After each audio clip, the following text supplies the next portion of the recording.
Mental Life. Conversations in Psychoanalysis.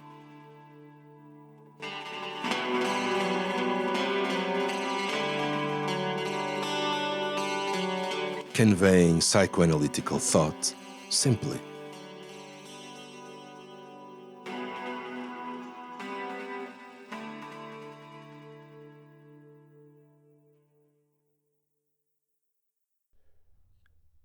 Bem-vindos.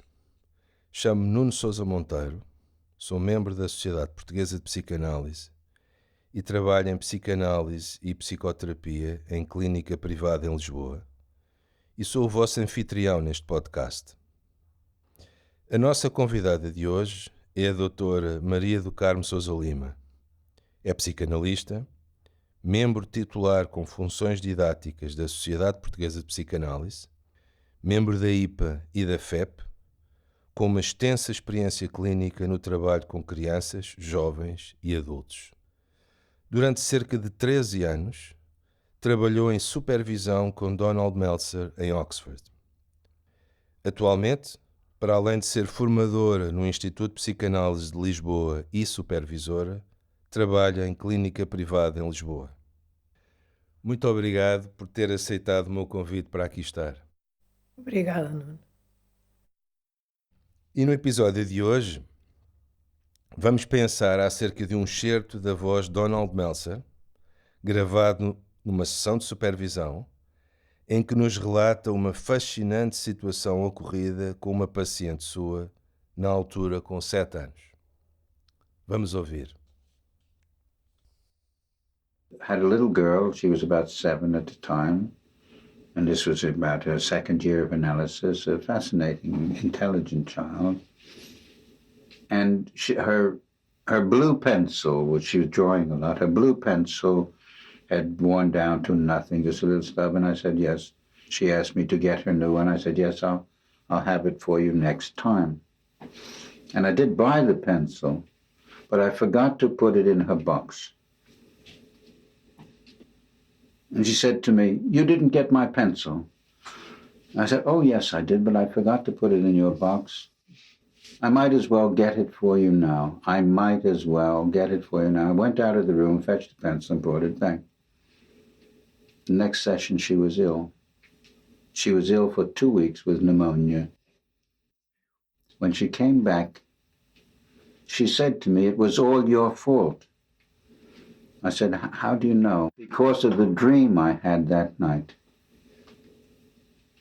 Now, this was just before Christmas, a couple of weeks before Christmas. She said, that night I had a dream that I was looking in the cupboard at home and I saw Christmas presents all packaged up and hidden in there.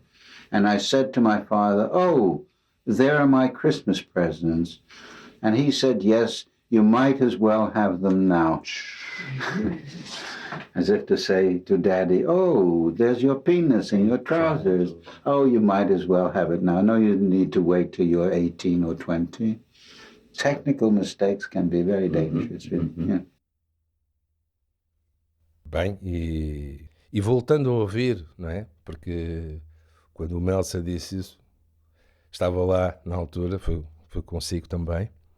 Mas agora, a esta distância e voltando a ouvir este episódio, o que é que lhe vem à cabeça? Para já sinto imediatamente o mesmo maravilhamento, não é? É realmente uma vinheta extraordinária, porque é um grande exemplo da maravilha e da surpresa e do mistério que é a vida mental, não é? Uhum. E, portanto, tem sempre um certo impacto quando ouço essa vinheta que nós chamamos da menina do lápis azul. Uhum. E que realmente, pronto, podemos imaginar, aliás, como o Meltzer diz, que é uma pessoa que foi uma pessoa fascinante. Uma criança é uma pessoa, portanto, é uma pessoa. Também esta situação também acontece porque esta criança é parece-me a mim, particularmente dotada. Uhum. E uma criança para quem a palavra do analista, como em princípio costuma ser, mas a palavra do analista é é altamente significante. Portanto, a frase fatal é, digamos, a chave do mistério dela ter somatizado de uma maneira tão brutal, com 2 semanas de pneumonia. É extraordinário como ele diz, de resto, um erro técnico, como ele confirma que houve um erro técnico, como é que este erro técnico tem um efeito tão devastador. É extremamente curioso, porque o erro técnico começa provavelmente quando ele sai da sala. Portanto, ele quer tanto satisfazer o desejo da miúda recuperar um lápis azul. E de resto é muito interessante como Meltzer conta isto tudo num diálogo em discurso direto, que é uma coisa que era muito dele.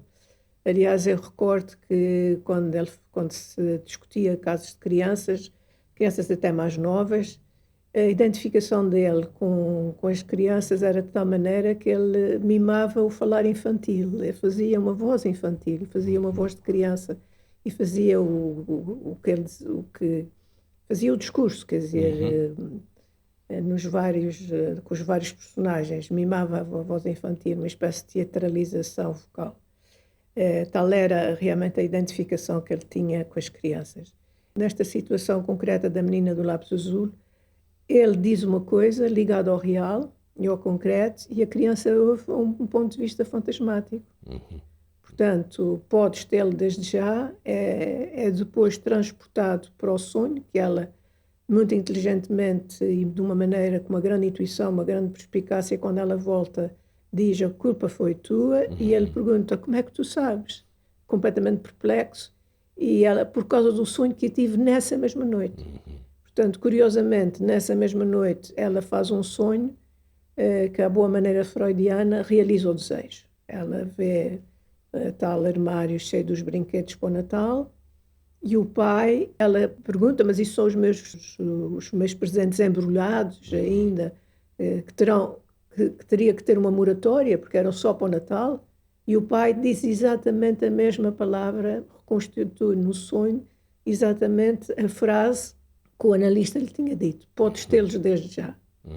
Portanto, aqui há uma infração da moratória necessária ao desenvolvimento, que é suposto, a caminho da genitalidade, e isso precipita a criança depois, ainda voltando numa perspectiva um bocado freudiana, é como se no sonho ela realizasse o desejo, e na minha interpretação eu sempre pensei que ela somatizou porque o sonho confirmou e realizou o desejo. E isso, esta realização do desejo, ela poder se apropriar do interior da mãe, à boa maneira, na descrição freudiana, o interior da mãe cheio de tesouros, cheio de presentes, cheio de bebés, com a presença do falos do pai, não é? Portanto, ela pode se apropriar do falos do pai que ela imagina no interior da mãe interna. E, portanto, ela ao apropriar-se dos bebés da mãe e do pênis do pai, de todas as riquezas, de todos os tesouros que estão no interior da mãe, ela realmente infringe o interdito. Esta ideia do interior da mãe é uma ideia muito interessante, que no Freud é apenas expulsada no pequeno ânus, não é? Into de Meder, há na tradução, eles chamam a atenção do into, como o Freud já usa a expressão numa nota de rodapé, into de Meder, na mãe, no interior da mãe, mas é realmente a Klein que traz esta perspectiva do interior da mãe, cheio de tesouros, cheio de bebés, que a criança, por identificação projetiva intrusiva, se quer apropriar, não só apropriar, mas em descrições mais cruas da Klein, vandalizar, atacar, pronto, não é por acaso que o Lacan lhe chamava a senhora Klein, a Mrs. Klein, essa adorável carniceira, não é? Mas este sonho, o sonho é a chave, digamos. Ela diz ao Meltzer, por causa do sonho, e ela tem perfeita noção que esse sonho foi o turning point da coisa. por causa do sonho que eu fiz nessa mesma noite. Portanto, houve uma espécie de resto diurno e ela faz um sonho em que realiza o desejo. E fica doente, não é? E fica doente de uma maneira muito violenta, não é? Em que ela só depois disso é que pode, obviamente, voltar à sessão, e logo na primeira sessão ela diz: foi da tua culpa, foi da tua responsabilidade. Ela aponta o dedo ao analista. Claro que provavelmente a elaboração dela é assim, é na base destas intuições, não é? E o Meltzer reconhece a importância, pode ter um erro técnico nesta situação. Teria sido preferível, provavelmente, ele dizer: na próxima sessão, esqueci-me de pôr na tua caixa, mas estará aqui na próxima sessão. Mas pronto, foi num desejo natural de proporcionar rapidamente o lápis à criança. Ele saiu da sala e foi lá buscá-lo, mas sobretudo disse: podes tê-lo desde já. E é aí, essa é a frase que marca toda a história, não é?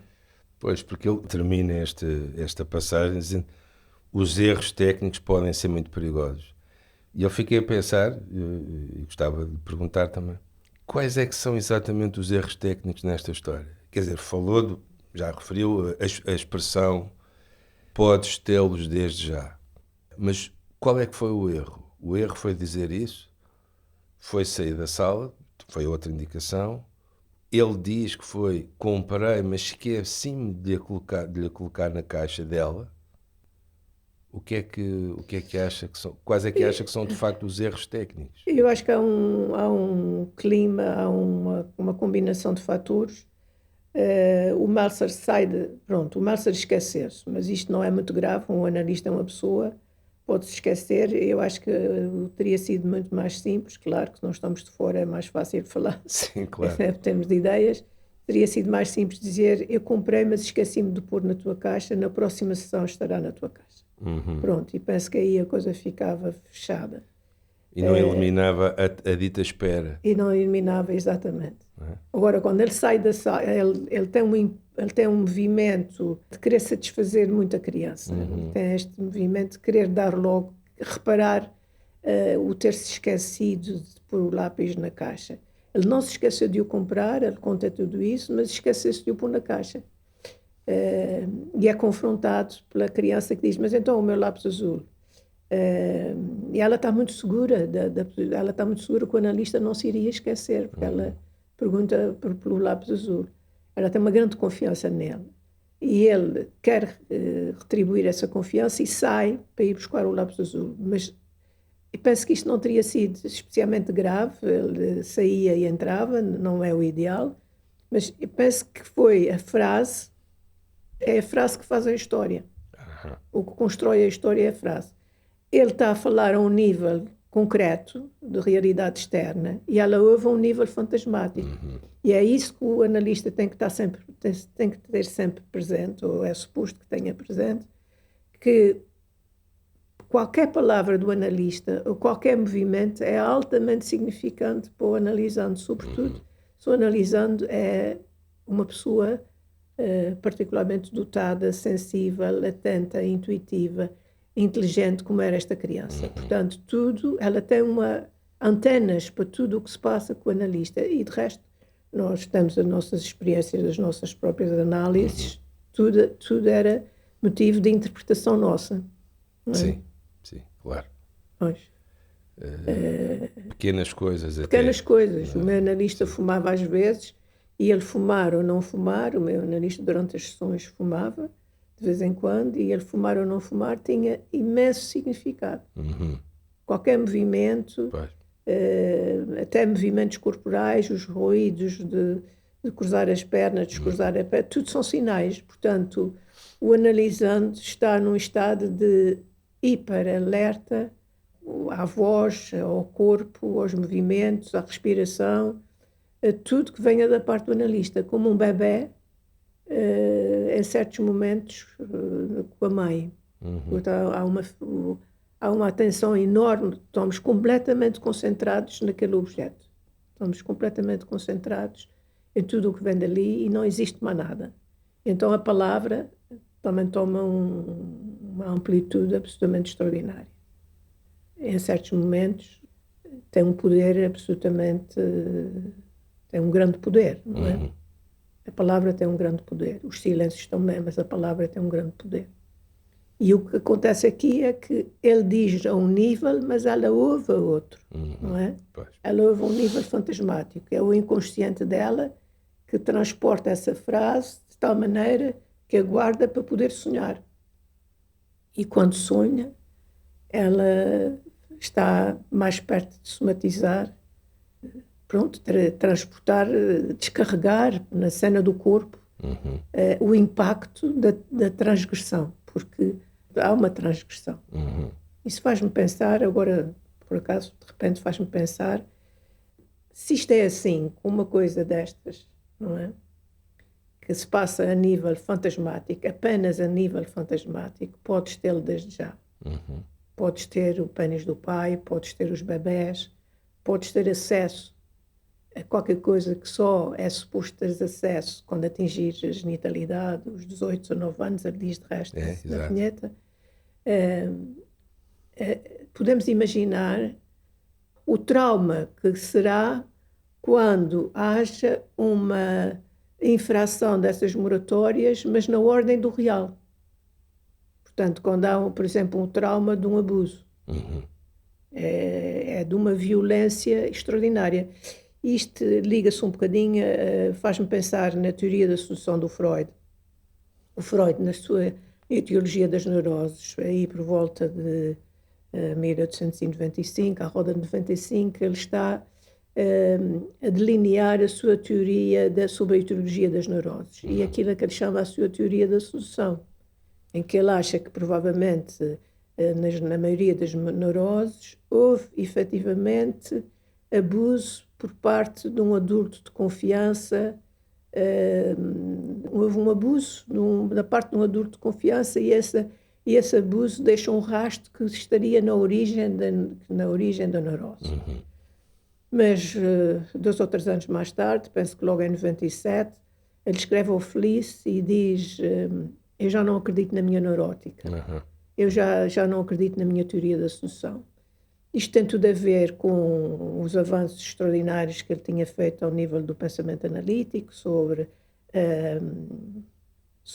a sexualidade infantil, que era uma coisa que não existia antes do Freud. A sexualidade infantil, o fantasma, a evolução do fantasma no complexo de Édipo. Tudo isto faz com que o Freud reveja, tenha uma noção do aparelho psíquico diferente e ele rejeita a teoria das neuroses. Isto teve algumas consequências na psicanálise, porque uma coisa não impede a outra. Quer dizer, efetivamente, é mais tarde, essa teoria, a teoria da sedução primária, clássica, é recuperada pelo Ferenczi, mas só em 1932, quando ele escreve sobre a confusão de línguas. Ele recupera a teoria primária, primitiva da sedução e fala do trauma e finalmente traz para a psicanálise qualquer coisa que tinha sido reprimido a partir daí, que é efetivamente a situação traumática dos abusos. Portanto, a situação da criança vítima do abuso e as consequências, o trauma dessas consequências. Podemos imaginar, o Freud depois mais tarde recupera um bocadinho as coisas e, apesar de que ele venha a considerar a sedução como uma espécie de fantasma originário que está na pré-consciência da humanidade, uma espécie, como o Laplanche e o Pontalis se referem, uma espécie de fantasma, sedução como um fantasma originário, que estaria latente na pré-história da humanidade. Mas é realmente o Ferenczi que recupera a teoria da sedução e recupera para a psicanálise o trauma real da sedução. Não desta sedução fantasmática, mas concreta. E as consequências podemos imaginar, por esta pequena vinheta, podemos imaginar o trauma, o trauma brutal na vida de uma pessoa que pode ter uma situação de abuso.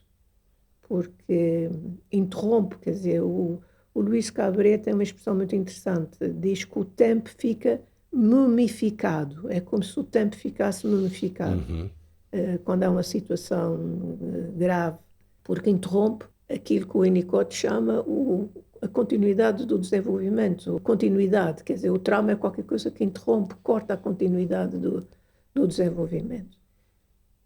A consequência que esta criança teve deste erro técnico dá-nos uma pequena ideia do que poderá ser um trauma ligado à sedução. Essa interrupção é a ilustração de uma incapacidade de elaborar. Estava a pensar, neste caso, nesta criança, ela ausenta-se e aquelas 2 semanas está a elaborar aquilo que se passou e a tentar elaborar o seu sonho, não é? E ficou doente, somatizou. E durante essas 2 semanas estava a pensar, quer dizer, alguma coisa lhe foi possível ir elaborando para poder voltar e já agora para poder dizer ao analista, não é, a culpa foi tua, não é? Mas pegando na sua ideia, não é? Se fosse algo que se tivesse passado concretamente da realidade externa, objetiva, se tivesse havido um abuso, provavelmente não seria possível elaborar nada. Pois, sim, se realmente ela tivesse acesso, de alguma maneira ela tivesse acesso aos falos do pai, numa representação fantasmática através do falos de um adulto, ou, nem que fosse apenas uma situação de exibicionismo, isto teria um impacto traumático completamente diferente. É o tal tempo que ficava mumificado. Pois, é como, sei lá, como os discos de antigamente, quando há uma falha, fica ali sempre a repetir, sempre a repetir. Portanto, o tempo para. Há qualquer coisa que fica ali, que interrompe o normal desenvolvimento, a sequência normal do desenvolvimento. Por isso é que se chama trauma. É um trauma. E o trauma, enquanto que nesta criança não foi propriamente um trauma, foi uma transgressão fantasmática, tudo se passa a nível fantasmático, mas ela teve necessidade de passar para o corpo. Não creio que tenha sido propriamente uma elaboração, deve haver elaborações também fantasmáticas que nós não temos acesso, pelo menos na descrição do Meltzer. Nem sei como é que ele trabalhou isso depois com a criança, provavelmente ele trabalhou isso, ele teve a possibilidade de trabalhar isso com a criança, porque tentar perceber com ela porque é que ela teve que ficar doente, porque o corpo pagou, mas não creio que isso tenha sido uma grande elaboração. O corpo pacientou a violência do fantasma, a transgressão que o fantasma permitiu. Ela dar um salto e ter acesso... O acesso autorizado, não é? O analista diz-lhe, podes tê-lo desde já, não é? Não é apenas o desejo dela, é a palavra do pai que autoriza o acesso ao falos. O que torna a coisa mais difícil. O que torna a situação, claro. o que torna a situação, dá uma cor muito particular à situação. E, portanto, no sonho é o próprio pai que diz exatamente o que o analista lhe diz. Sim, podes tê-lo desde já, podes, avança. E ela fica doente, não é?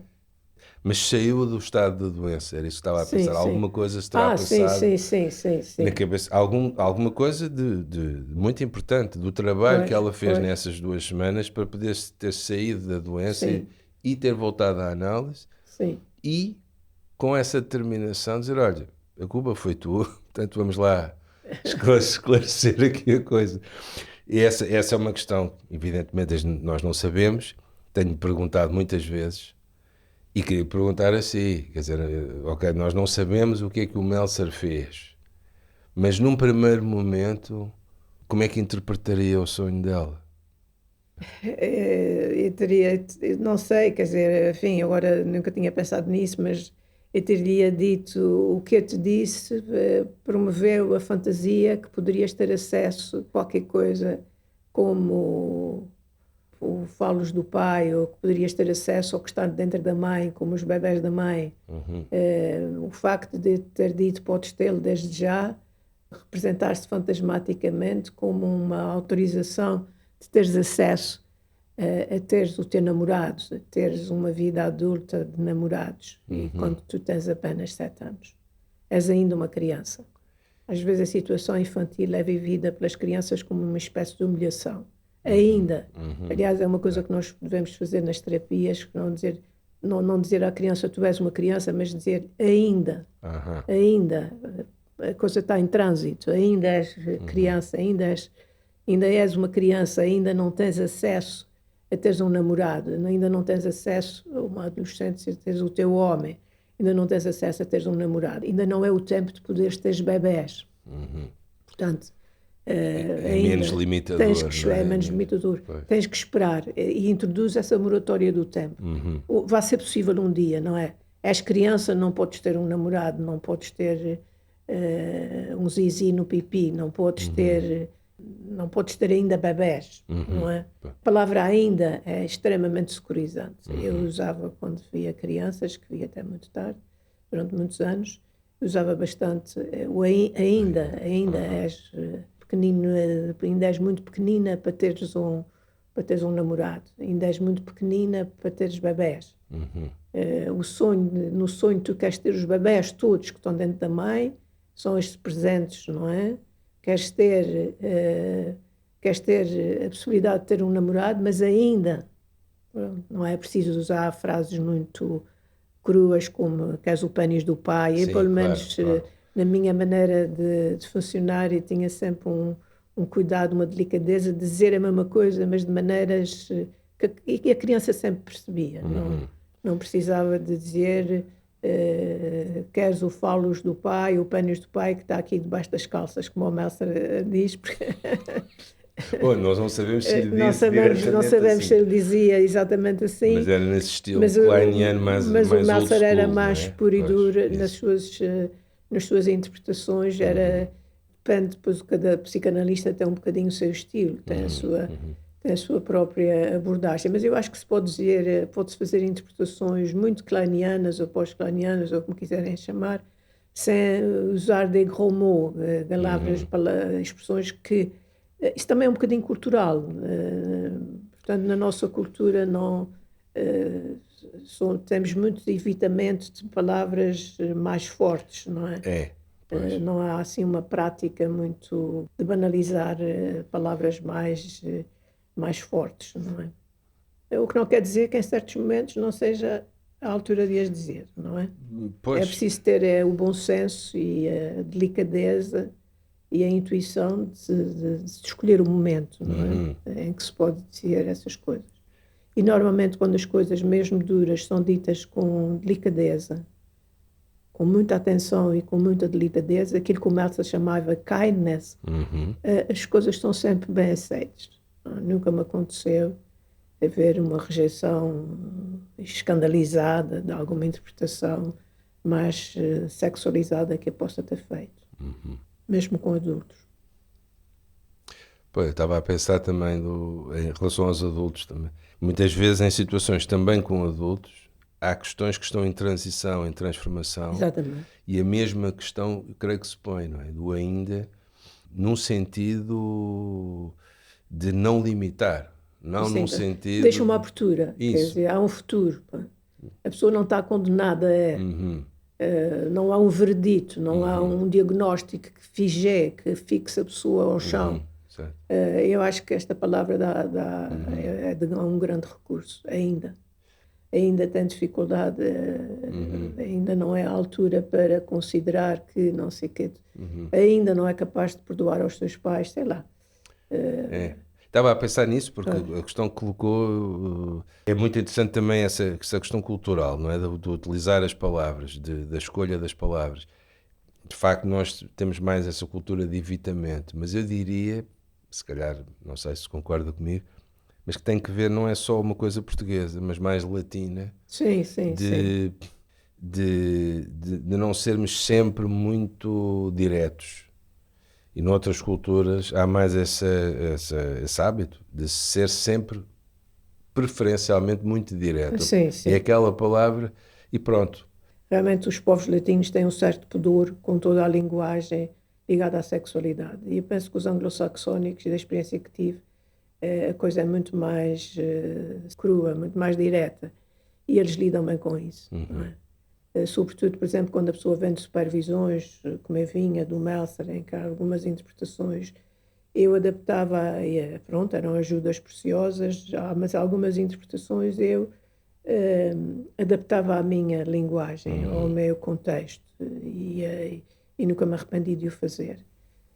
E ele era de uma grande delicadeza, e penso, a maneira como ele falava dos pacientes era de uma grande delicadeza. E então, quando era crianças, ele derretia-se, tinha realmente um fascínio pela vida mental em geral, mas pela vida mental em particular, a vida mental em desenvolvimento, em estado nascente, da infância, dos fantasmas primitivos, ali em cru, pá, a ver a coisa em si, se é que é possível dizer assim. E estava aqui a pensar numa outra questão, agora na sequência, não é?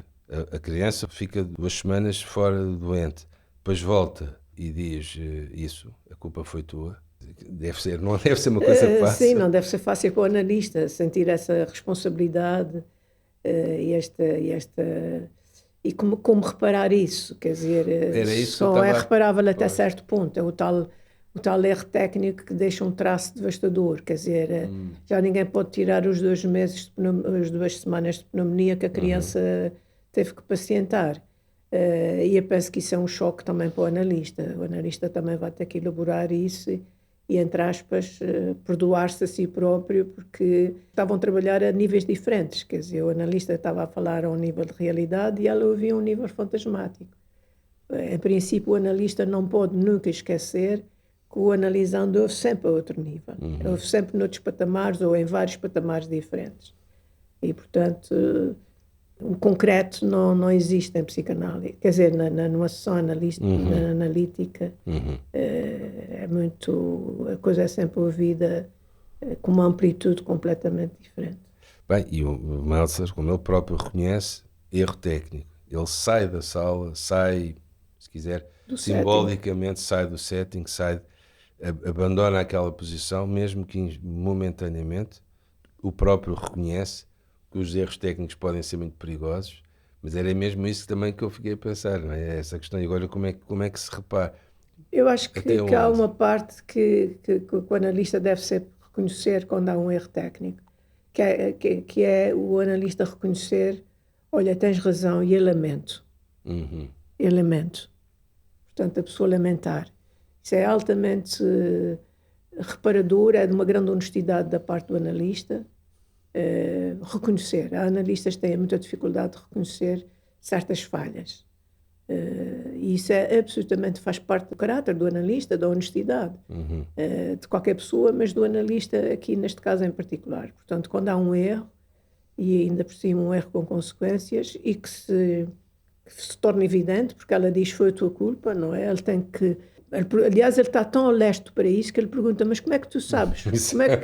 Como é que chegas lá? Porque ele está longe, não é? E ela mostra, e ela diz, está aqui foi por causa do sonho que eu tive nessa mesma noite, em que aparece exatamente aquela frase.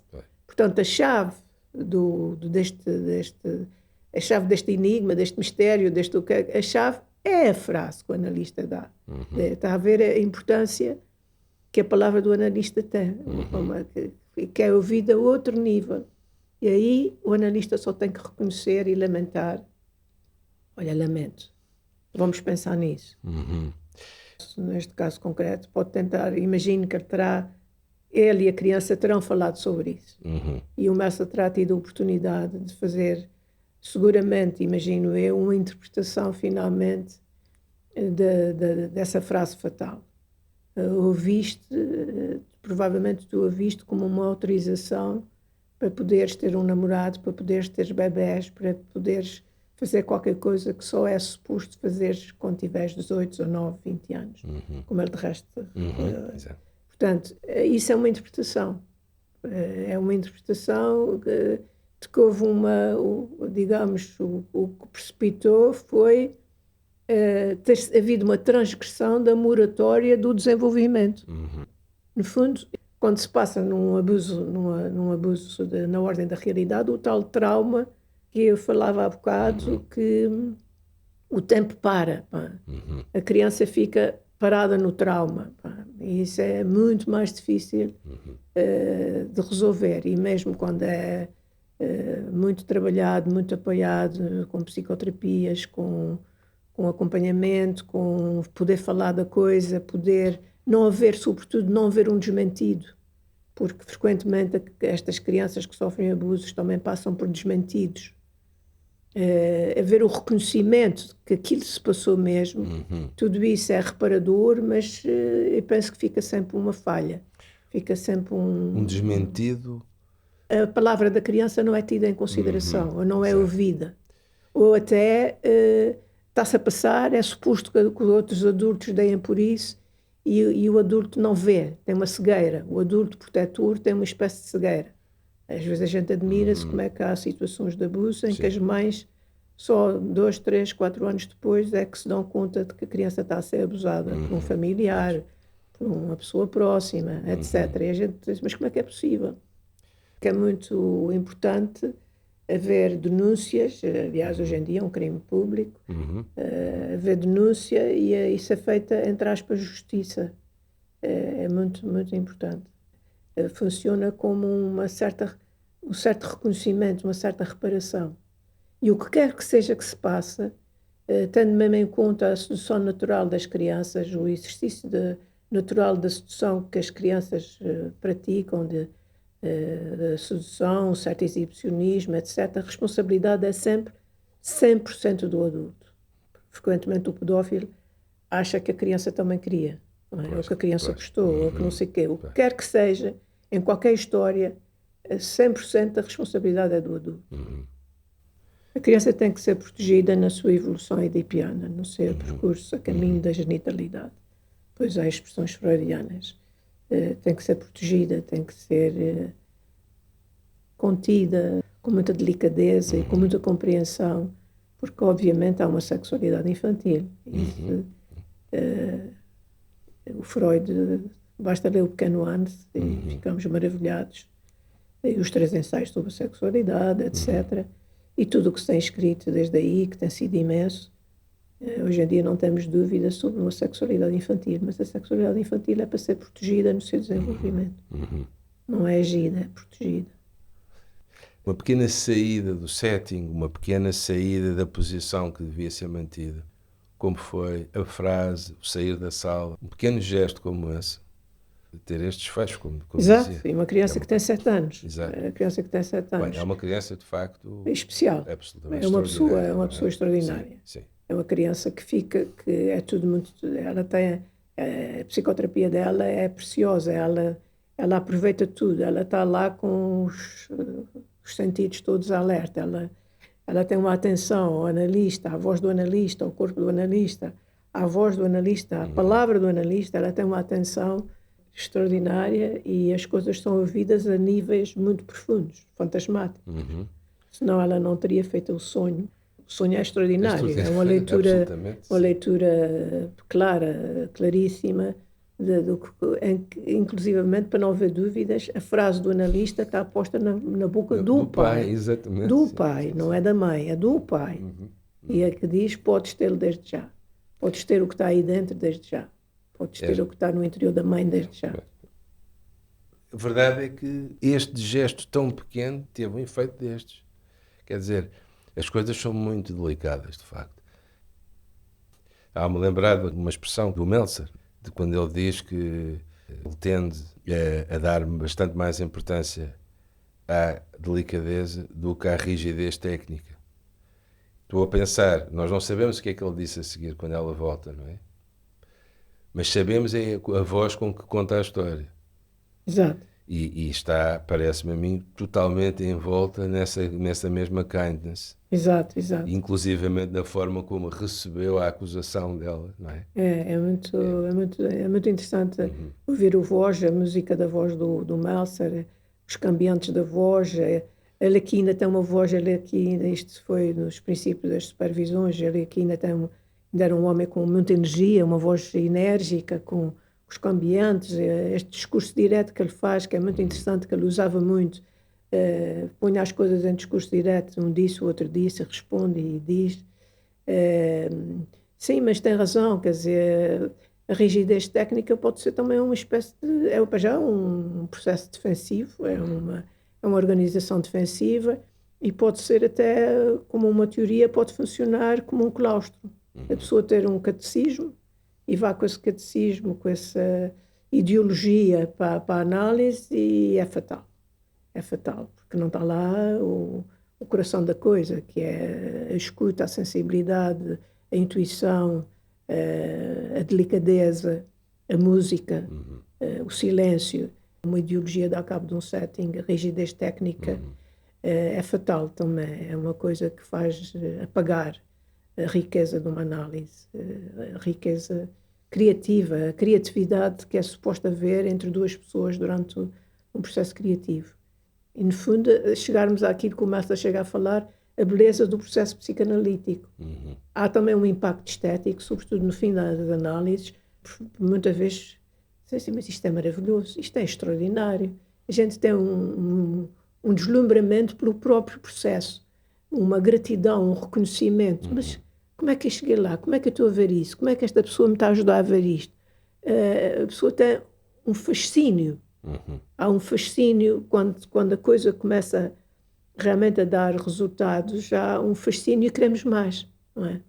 E nunca mais vamos deixar esse caminho, porque a pessoa experimentou qualquer coisa que abriu uma grande liberdade de pensamento, uma liberdade de ser, uma ilação narcísica também, no melhor sentido da palavra, de estar na vida, de estar com os outros, de estar consigo próprio. E o Meltzer fala da beleza do processo psicanalítico e a maravilha que é o aparelho psíquico, o fascínio que ele tem sobre o aparelho psíquico, não é? Sobre a vida mental, não é? Isto é um grande exemplo do que pode ser a vida mental. Criança de 7 anos apenas com o seu analista.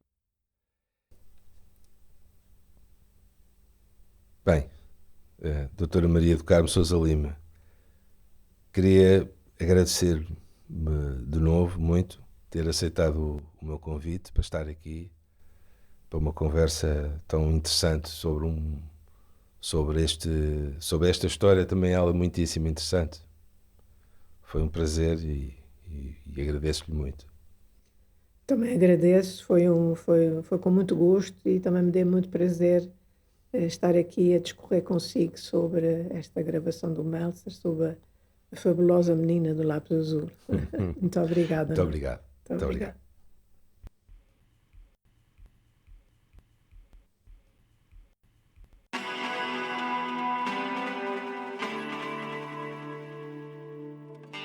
Mental Life.